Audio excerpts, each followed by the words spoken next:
She's a girl dreaming of escape. He's a boy too wild to be tamed. They were horribly alone until their worlds collided. Oh, shit! Bugger! And they fell in love. We've seen this all before, but all around the world we keep returning to watch them laugh and despair before running across town and into each other's arms to live happily ever after. In this series, I'll be looking at some of cinema's most enduring genres, from the heist movie to horror. I'll be exploring the conventions which underwrite our favourite movies and examining the techniques filmmakers use to keep us coming back for more. And I'm going to start with perhaps the best-loved genre of all, romantic comedy, or the rom-com. I'll show you the key ingredients of an affair you'll always remember. It's a film for anyone who's ever been in love.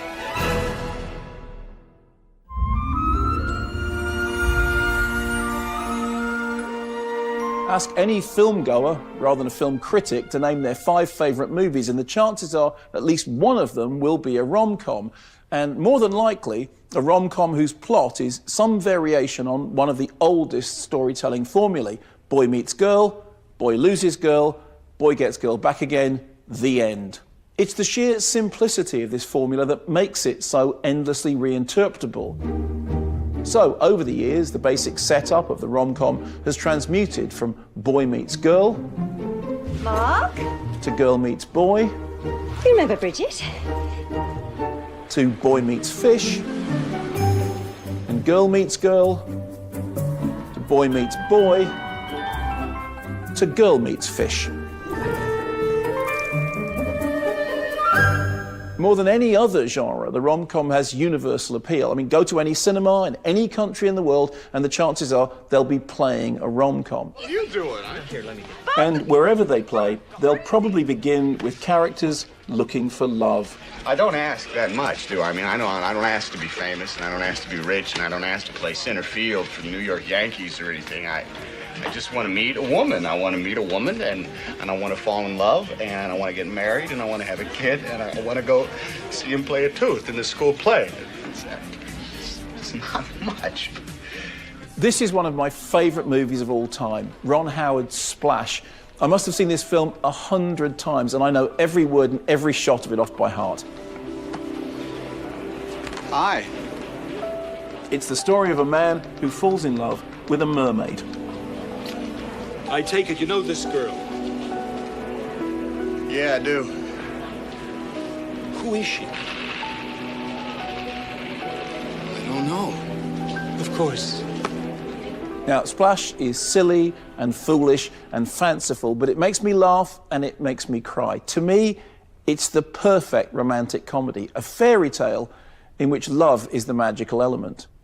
Splash brilliantly applies the rom-com formula to a classic 3-act structure. In Act 1, man meets mermaid. In Act 2, man and mermaid fall in love, but midway through, man and mermaid are separated. After a period of heartache and despondency, Act 3 sees man overcome various obstacles to get mermaid back. The end. Despite its fantastical premise, Splash actually sticks pretty close to long-established genre rules. But it also tells us something very interesting about the history, the fluidity, and the sheer persistence of the rom-com. Look at this sequence from Splash. Madison, played by Daryl Hannah, relaxes in a salt bath which reveals her true nature. She's a fish. Now, that shot directly quotes from this film, a British fantasy com from 1948, starring Glynis Johns as the mermaid Miranda. Miranda, this is Nurse Carey. Hello, nurse. Have an oyster. It's a mermaid. I've always believed in them. Oh, Doctor, this is delightful. Now, Miranda wasn't called a rom-com. That term didn't really come into popular use until the late 60s, and it wasn't included in the OED until 1971. But its mixture of romance and comedy proved hugely popular with audiences, making it one of the biggest British box office hits of the year.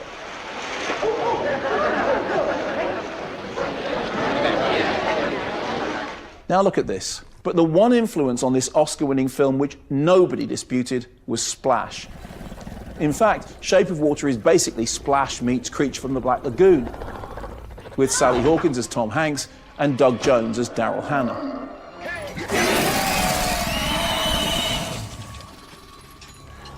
But although it contains elements taken directly from romantic comedies, you wouldn't call Del Toro's genre-shifting movie a rom-com. It's more of a fantastic dramatic fable, which perhaps explains why it was nominated for a whopping 13 Oscars, of which it won 4, including Best Picture. By contrast, Splash picked up just 1 Oscar nomination for Best Screenplay, the one category in which rom-coms do tend to get some kind of awards recognition. She's really hungry. Critics often tend to think that there's very little that's challenging about rom-coms, that they're just a bit of formulaic fun. But ask anyone who's ever made a rom-com, and they'll tell you that creating that effortlessness, pulling off a series of specific story moments or elements within a surprising and satisfying overall structure, is very hard indeed. Let's look at those elements in more detail, beginning with one of the most basic, introducing your leading characters to the audience and to each other. Summer, everyone, Summer. Excuse me, I have to take this. It's nice to meet you all.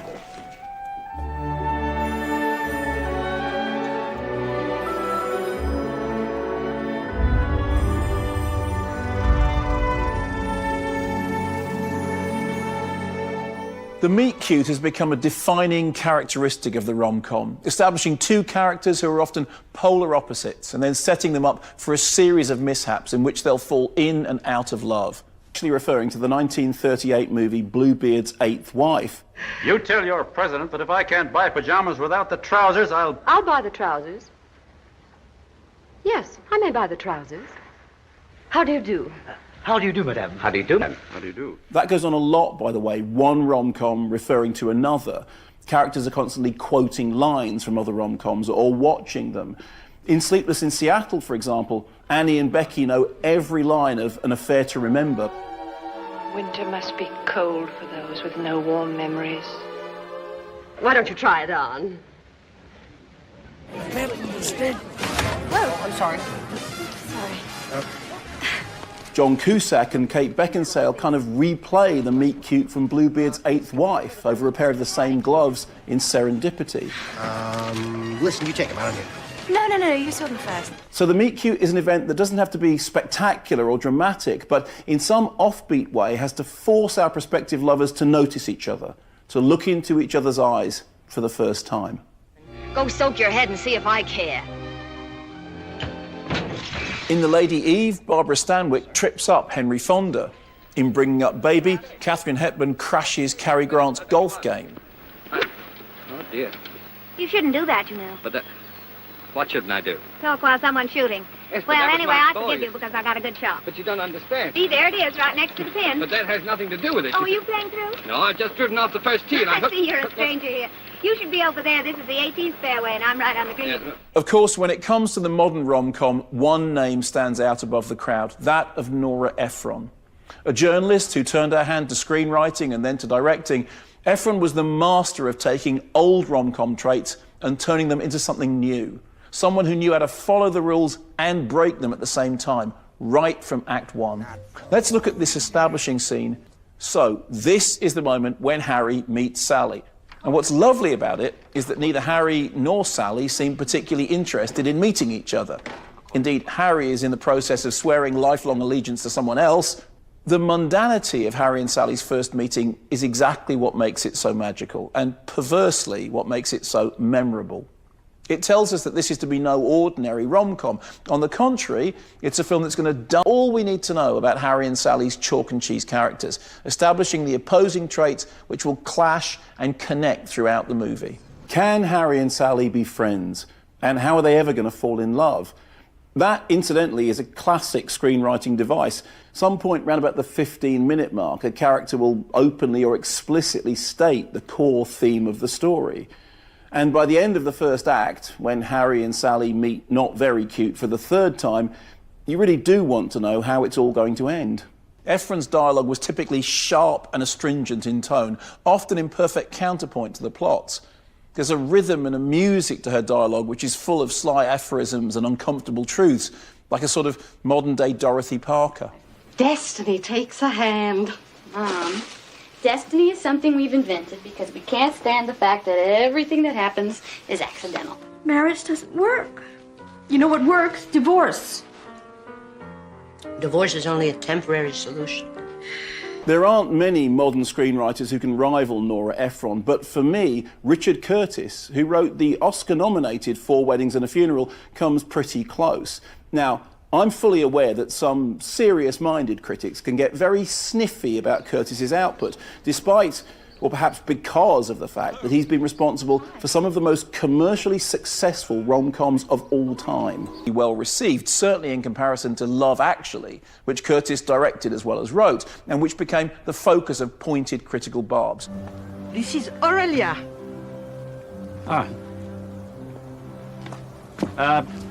Bonjour, Aurelia. Bonjour. Je suis très heureux de vous avoir ici. Unfortunately, she cannot speak French. Just like you. Yet, decades later, Love Actually has proved itself to be one of the most popular Brit picks of all time, a Christmas staple that's up there with It's a Wonderful Life in the affections of its fans. And one of the reasons it's so successful is precisely because it knows and plays with so many of the genre's most familiar tropes. No nappies. Take this meet-cute between Hugh Grant's Prime Minister and Martin McCutcheon's Downing Street staffer. Hello, Natalie. Hello, David. I mean, sir. Shit, I can't believe I've just said that. And now I've gone and said shit. Twice. I'm so sorry, sir. It's fine, it's fine. You could have said fuck and then we'd have been in real trouble. Thank you, sir. I did have an awful premonition I was going to fuck up on my first day. It's a Cinderella-style encounter, which, despite the fruity language and modern political setting, is firmly rooted in age-old myths of handsome princes and happy ever afters. We know that these characters are going to end up together. Is Natalie here? Where the fuck is my fucking coat? Oh, hello. Hello. Because at its heart, this is a fairy tale, albeit a fairy tale with fucks. It's no surprise that the underlying themes of so many Disney animations mirror the central story of the rom-com. Think, for example, of Snow White, waiting for a prince to come and carry her off to his shining castle. Those kind of tropes can crop up in the most unexpected places. Liverpool in the 1980s may look about as far from Disney as you can get, but Letter to Brezhnev still contains clear traces of those fairy tale elements that are so prevalent in rom-coms. I've dreamt about you. Suppose it's just a typical bored teenager's dream. You know, the handsome man from the mysterious East coming and whisking you away. Writer Frank Clark and director Chris Bernard's film tells the story of a young woman who, like Snow White or Cinderella, meets her handsome prince in the form of a Russian sailor, only to be separated almost immediately from her true love. You might not think of Letter to Brezhnev as a fairy tale. After all, the movie is rooted in the harsh realities of Thatcher's Britain, and it's not afraid of portraying a world in which prospects are limited, dreams are crushed, and people are afraid of losing what little they have. But while some films take pains to disguise their fairy tale origins, other rom-coms use music and even dance to play up their fantastical nature.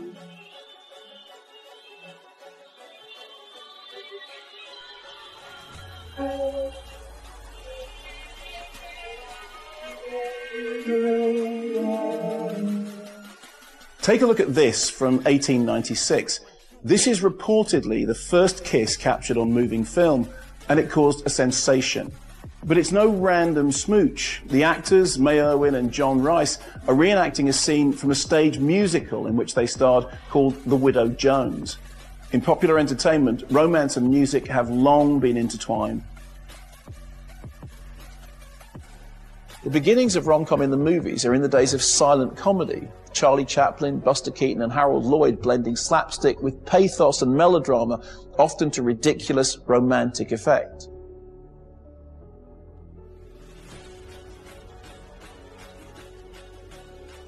In 1927, the silent movie It, starring Clara Bow, brought many of the elements together as a poor shop girl falls for the heir to a retail empire.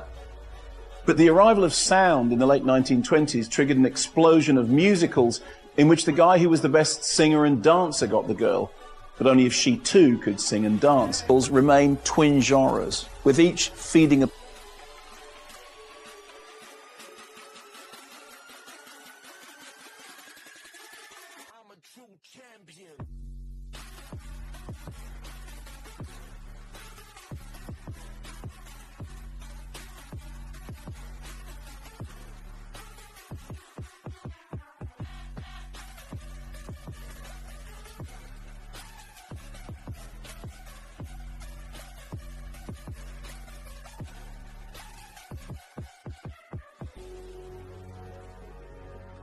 are still there, even if they're a little more hidden, often in the form of a musical montage. Woke up this morning feeling fine. Had something special on my mind. That's become such a staple of the rom-com genre that the makers of The Naked Gun were able to parody it to hilarious effect in this infamous Getting to Know You sequence. To something good. The musical montage can provide a very effective editing device to compress days or even weeks of events into less than a minute of screen time. I had a wonderful day, Frank. I can't believe we just met yesterday. But that element of the magical and the surreal, which we so associate with classic musicals and Disney fairy tales, always seems waiting to burst out. Look at this sequence from Notting Hill, in which the seasons change around Hugh Grant as his character is separated from Julia Roberts' actress heroine. Lovely fantasy sequence from 500 Days of Dancing. But if our characters live in the kind of world where they can break into song and dance at any moment, why should we take them seriously and invest in their relationship? Well, you can believe almost anything if you're watching the right actors.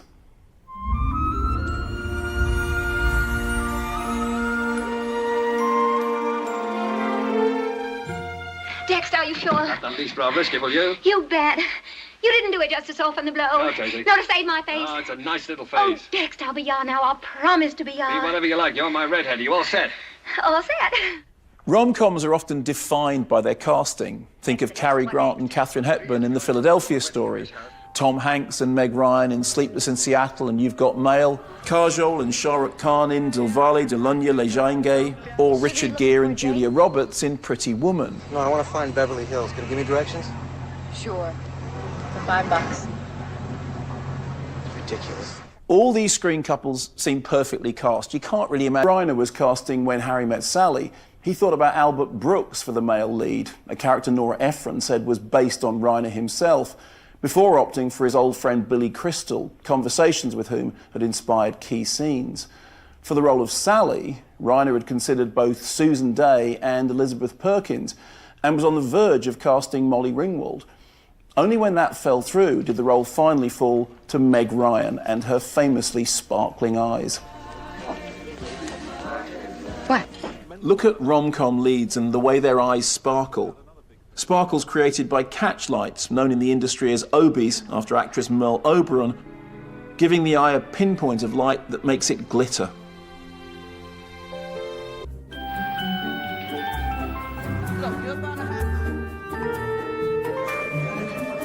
So wonderful.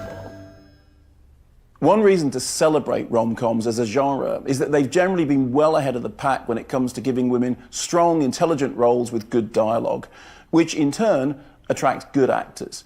Think back to the Hollywood screwball comedies of the 30s and 40s, to films like His Girl Friday. Well, would you mind if I sat down? There's been a lamp burning in the window for you, honey. Here. Oh, I jumped out that window a long time ago, Walter. And The Lady Eve. Stop that. Must I? Oh, sorry, I thought it was the horse. No, it was me. Eve, Yes, Charles. I suppose you know what I'm thinking about. Possibly I have an idea.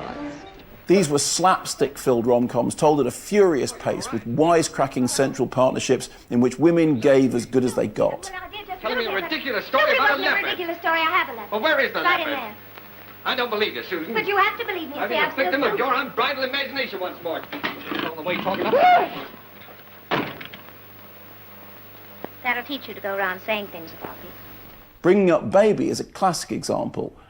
We've already seen the meet cute in which Katharine Hepburn toys with her prey, Cary Grant, on the golf course. She spends the rest of the movie pursuing him with a baby leopard playing a bizarre role in the inevitable scuppering of his forthcoming wedding. She's definitely the hunter and Grant the hunted. But what about my leopard? That's your problem. It's not all my problem. Susan, will you please go away? All right, David. Since he likes you so much, I've decided to give him to you. I won't take him. You've got him. This was, of course, leading up to and during World War II, Hollywood's golden era, a time when women in Britain and America were by far the largest constituent of the cinema audience and were taking up increasingly more pivotal roles in society and the economy. In The Lady Eve, for instance, Barbara Stanwyck and director and co-writer Preston Sturges give us one of the funniest and strongest female characters in cinema, a con woman taking Henry Fonda's heir to a beer fortune for a ride and inadvertently falling in love with him. He's returning to his book. He's deeply immersed in it. He sees no one except... Watch his head turn when that kid goes by. Won't do you any good, dear. He's a bookworm, but swing him anyway. If there's a dominant point of view in this movie, it's Stanwyck's. That view is brilliantly set up by Sturgis in a scene in which she and a room full of other women eye up a handsome but oblivious leading man, Fonda's naive Charles Pike, all coolly assessed in Stanwyck's hand mirror. Oh, you don't like her either. Well, what are you going to do about it? Oh, you just can't stand it anymore. You're leaving. These women don't give you a moment's peace, do they? Well, go ahead. Go sulk in your cabin. Go soak your head and see if I care. Henry Fonda, by the way, proves himself the master of the cinematic pratfall, literally falling for Stanwyck over and over. Toodaloo. So long. So rom-coms have long had a history of breaking the male-dominated model of mainstream cinema, but the genre isn't entirely free of its own gender stereotypes. A staple of rom-coms past and present is the heroine who is too busy pursuing her career to make time for love, often the neurotic single girl or divorced woman. Welcome to the launch of Kafka's Motorbike, the greatest book of our time.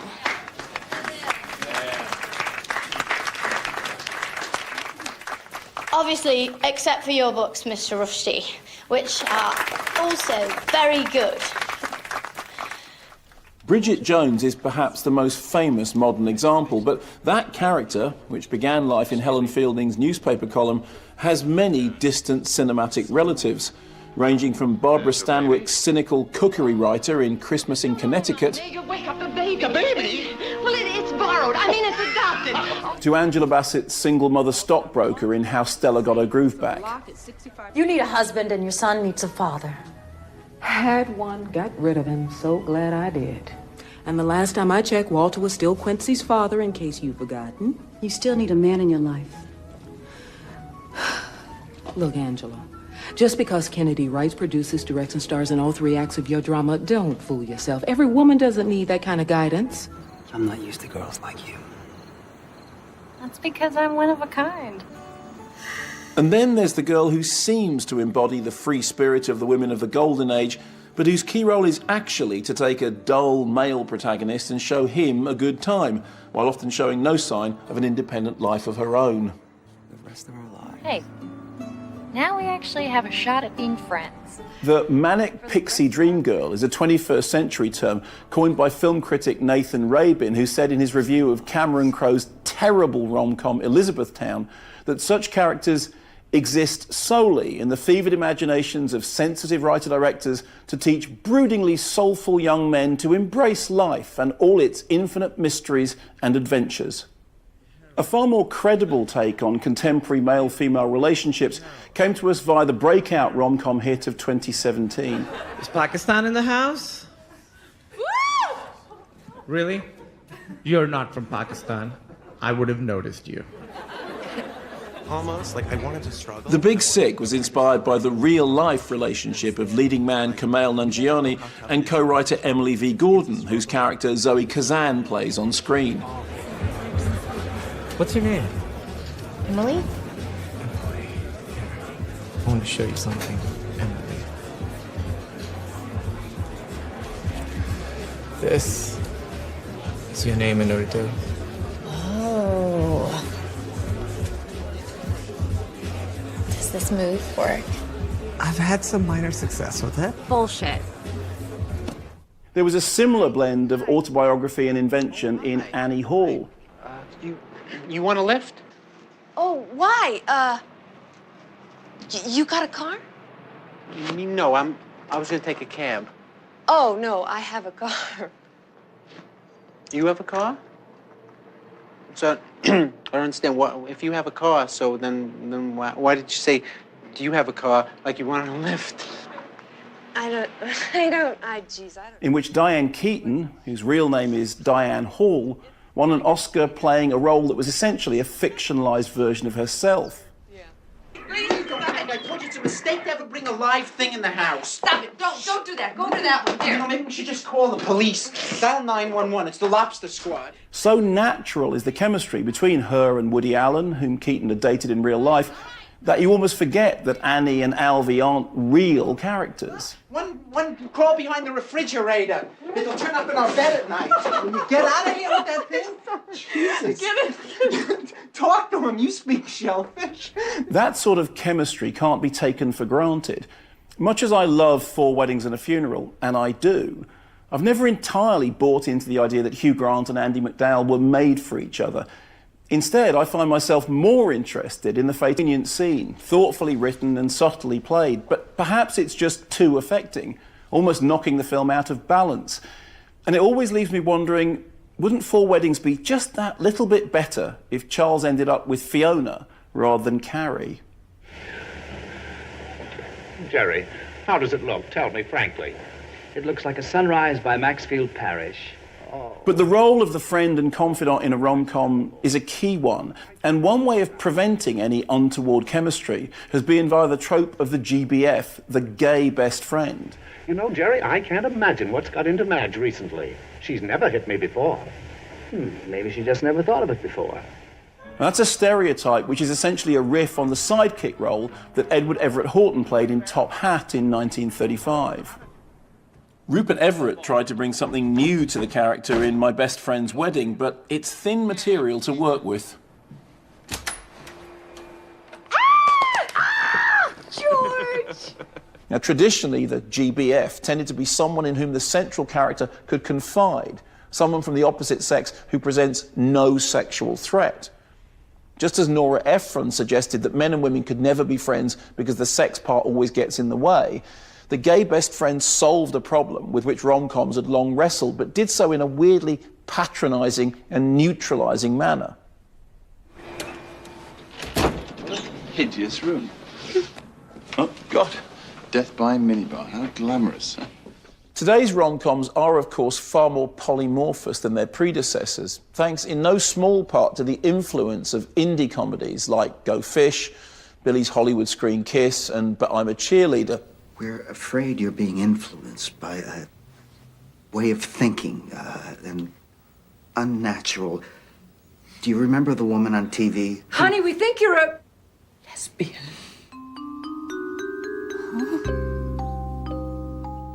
Now look at Love is Strange from 2014. You guys, your love, your dedication, your commitment to each other are an example to be followed. May this love, may this marriage last forever and beyond. To Ben and George. Thank you, Kate. And to Petra! It's a mainstream film about a long-established relationship between two men, played by John Lithgow and Alfred Molina. And baby, you've got what it takes. Not just in the kitchen. Ooh, baby, you've got what it takes.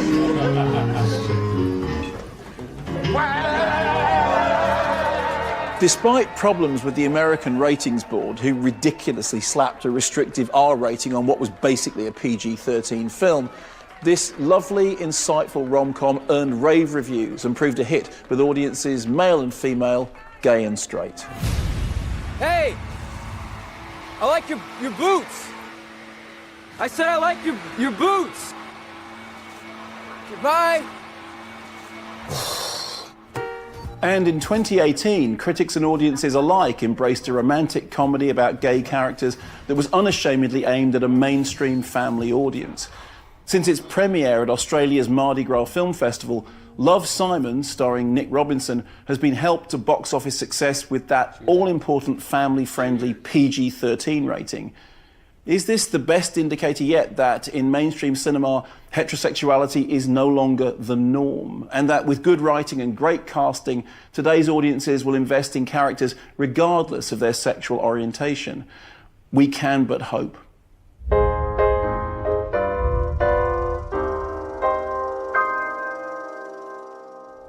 Classical drama requires a situation followed by complications. In the rom-com, the complications usually involve a temporary breakup, prompted by an argument, a revelation, an unexpected plot development, or perhaps an interfering parent, or that old favourite, the unsuitable partner, or loser guy, is the person that the pursued party is already hooked up with and has to be got out of the way. From Gene Hagen in Singin' in the Rain to Bill Pullman in Sleepless in Seattle, rom-coms are full of partners who are destined to be dumped by one or other of the love-struck main characters. Marriage is hard enough without bringing such low expectations into it. Isn't it? Walter, I don't deserve you. These unsuitable partners are all too often wet blankets. It's much more fun when they have proper romantic lead credentials of their own. All right, Cleaver, outside. I'm sorry? Outside? Should I bring my dueling pistols or my sword? And the unsuitable partners don't have to be men. Do you really think I need to go to a party? You have to do this. Did you forget who the fuck I am? I turned down Bradley Cooper, Matt fucking Kemp. I could have had anybody. I chose you, Dre. Everybody wanted to wife me, and I chose you.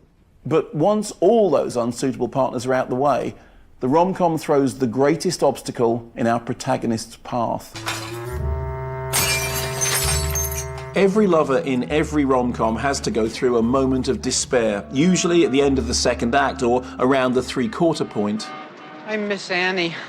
I made a terrible mistake.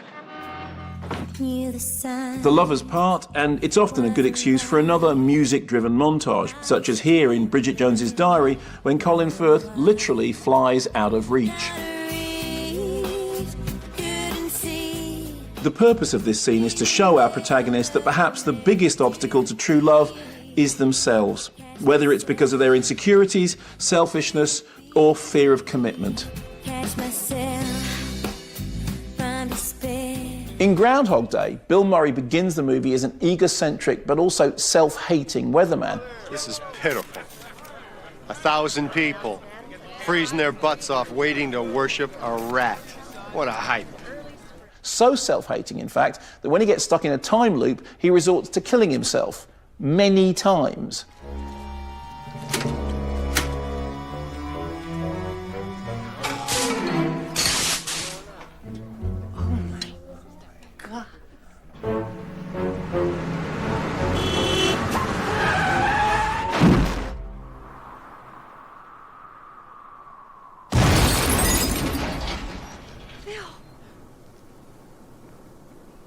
He might be okay.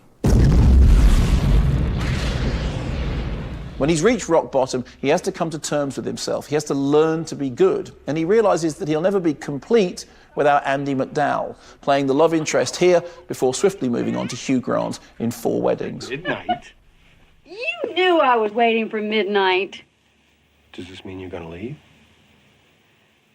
Oh, no. Good.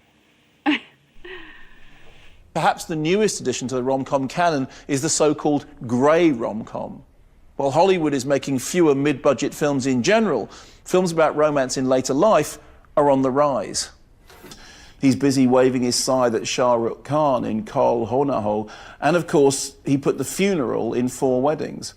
Now, this dark side helps the life-affirming romantic elements of the story stand out, but it works both ways. Some of the darkest films I can think of have surprising rom-com echoes.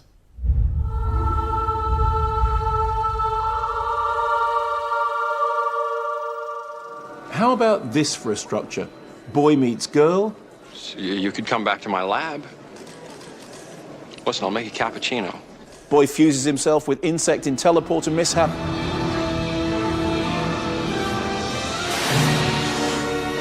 Boy begs girl to shoot him in the head.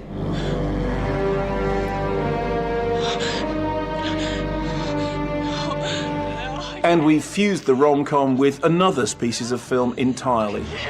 A remake of the 1958 horror film, David Cronenberg's The Fly, is a great example of the dark version of the primal myth of the rom-com.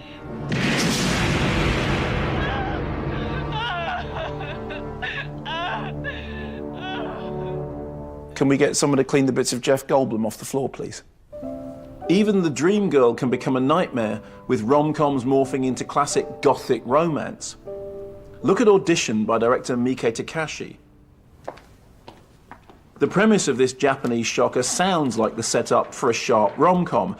A lonely widower who organises fake movie auditions to meet dates and stumbles upon his dream girl. In many of the film's early scenes, Miike is deliberately playing with rom-com conventions, using cinematic sleight of hand to wrong-foot the audience, lulling them into a false sense of security. And then this happens.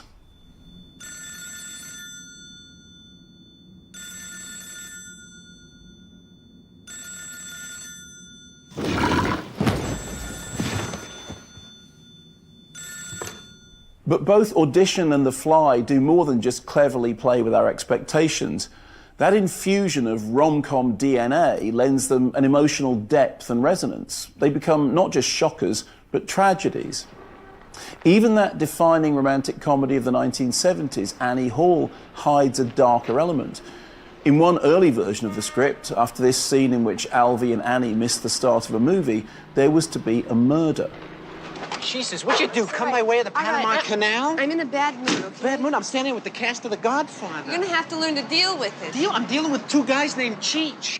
But Alan and co-writer Marshall Brickman decided to drop the murder plot and stick to the relationship comedy. A version of that unused plot finally surfaced 16 years later in Manhattan Murder Mystery, which again featured Alan and Keaton as a couple. We solved the mystery. Yep, we solved the mystery once. Remember, it was the noises in the attic mystery. The country house, the Bluebird. I That's know, right. but that was a sweet mystery. This is murder. You agree, right? No, it's murder, look, Larry. No, I forbid you. I forbid you to go. I'm forbidding. Is that what you do when I forbid you? Director Paul Thomas Anderson knows a thing or two about gothic romances. His recent Phantom Thread has more than a touch of Daphne du Maurier about it. But his 2002 film, Punch Drunk Love, inhabits a very interesting place between light and dark fantasies. Hi. Do you work at the mechanic? No. They're not open yet. They don't get open until 8 o'clock. Is it okay if I leave my car, you think? I don't know. I don't know. The movie centres on an awkward love affair between Adam Sandler's shy Barry Egan and Emily Watson's Lena Leonard. Barry's sisters are trying to set him up with Lena. He resists. She persists. They fall in love. He does something wrong. He loses her. Barry sets out on a mission to win Lena back, and he gets her back. The end. It's the classic formula once again. Except, if you look a little bit more closely, some very strange things are going on indeed. In an early scene in a supermarket, while Barry is browsing the shelves in the foreground, eagle-eyed viewers will notice that in the background he seems to be being stalked by a figure who may well be Lena, suggesting that it's her, not him, who's socially problematic. Now, this could be the setup for a rerun of Audition, but Punch Drunk Love resists the slide to darkness because other forces are at work in its colour palette, costume design, and subtle hints in the script. Barry always wears blue, while Lena wears red. Look closer still. Barry is obsessed with flying. His dream is to earn unlimited air miles through coupons on pudding. When Lena puts her arms around Barry, he appears to be wearing a red cape, like Superman.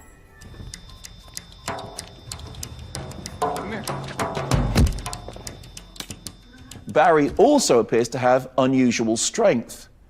And at one point in the film, he literally tries to jump and fly away. So Barry may be Superman. Which brings us to Superman the movie, a prototype superhero film and the origin of today's Marvel blockbusters, a brand new cycle of modern fairy tales. Hugh Jackman, Chris Hemsworth, and more recently Chadwick Boseman. And stressing the soap opera romance angle, so Superman and Spider-Man spend as much time on their love lives as fighting diabolical masterminds and bank robbers.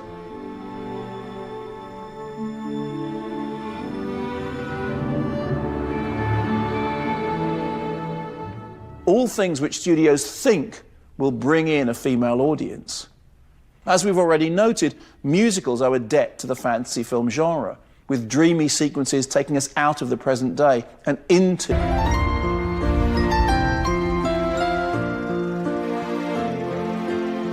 Remember what Tom Hanks said at the start of Splash? And I want to meet a woman, and I want to fall in love, and I want to get married, and I want to have a kid, and I want to go see him play a tooth in the school play. It's not much. Well, after he's won his mermaid back, Hank swims off to live happily ever after in her underwater kingdom, where I'm sure they have underwater school plays. Love came for me, and love was right. Everyone loves a happy ending, right? Well, when it comes to rom-coms, that's usually the case. With the genre's roots in fairy tales, the conventions demand a happy ending. That rush across town,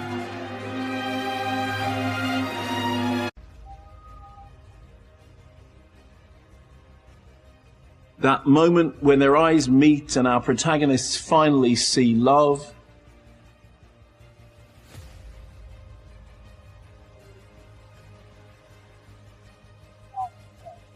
And that long-awaited true love's kiss. It's what we've been waiting for, after all. But endings are not always meant to be happy. Take Pretty Woman. That film started life as a script entitled 3000, about a hooker and a rich asshole, from the writer-director of Piranha Women in the Avocado Jungle of Death. Really. They are two incredible chicks. I am not a chick. I'm an ethnohistorian with a doctorate in cultural anthropology. Got that? During development, the story changed. It became softer and probably therefore more successful. In the original script, the character played by Julia Roberts catches a bus to Disneyland with her female best friend. Sure you won't come with me? And leave all this? Not in a million. In the finished film, Julia Roberts winds up with Richard Gere.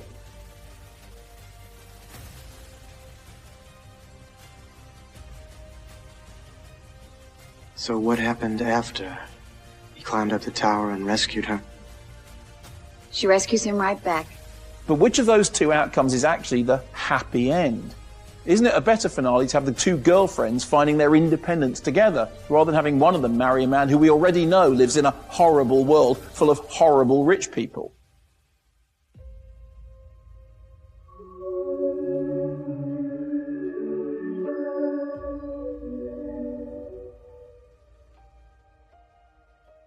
But in a rom-com, we allow ourselves to leave the real world behind and to believe that love really does conquer all.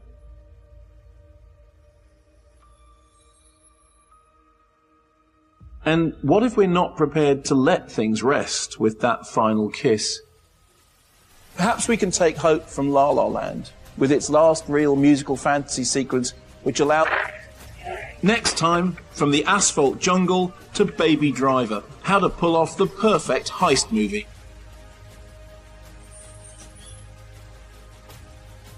More Secrets of Cinema next Tuesday at 9, and you can wander through the back catalogue of Kermode and Mayo's film reviews on BBC iPlayer Radio. Coming up here on BBC4, a rom-com that's a comedy romp. Doris Day in Move Over Darling.